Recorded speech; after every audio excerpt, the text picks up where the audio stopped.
That's tough.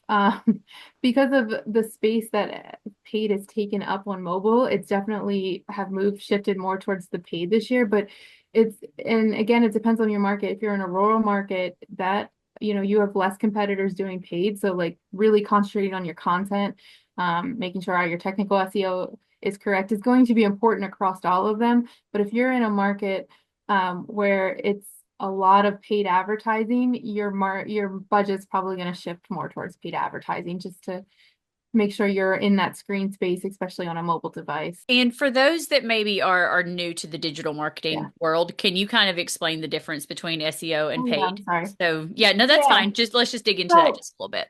yeah, so SEO and Tommy's probably more equipped at it. It's saying this more eloquently than I am, but that's really everything that you're doing to make sure you show up for relative keywords. So, if you're in Chattanooga, like Melissa is, storage units Chattanooga, Tennessee is what you want to show up for. So you're optimizing your site around that with content, with your technical tags and images and those kind of things on your website, but then also your blog and your content as well. And also we talked about your Google business, making sure all your listings are correct as well and taking you to, storage units Chattanooga. And then the paid is where you're actually paying Google to show up in that sponsored space um, on there. And so again, it's the same concept, it's the same keywords, it's just that you're paying for that space. And so obviously the SEO is it's more organic Yes. and it's really reliant on the content that you are feeding to Google in all the different areas. And that does take time.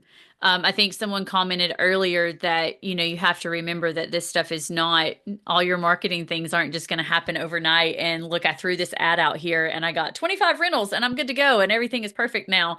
Marketing takes time. And Tommy, I'm sure you have this conversation with your customers all the time of just because I made a change last week doesn't mean, the doors are just going to be spinning. So, yeah, marketing is like a crock pot.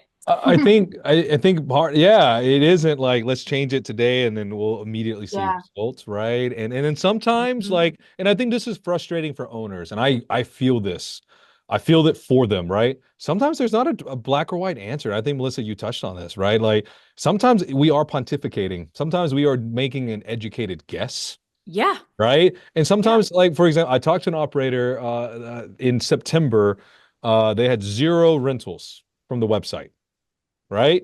In October, they had 15. So it's like, right? Doesn't mean Yeah. that we should burn everything down and start over because had we done that, they would have missed out on those 15 in October, right? And I Right. think like it's hard. And I feel for owners who are not like, I don't say involved, but many owners and operators that we work with, they don't want to do anything with this. There's a reason why they hire Melissa's company to manage their property. Like they literally have 17 other things they'd rather do than dive into Yeah. SEO on their website, right? So I get it, and I feel that frustration for them. But I think truthfully, sometimes it is an educated guess instead of an educated yes or no.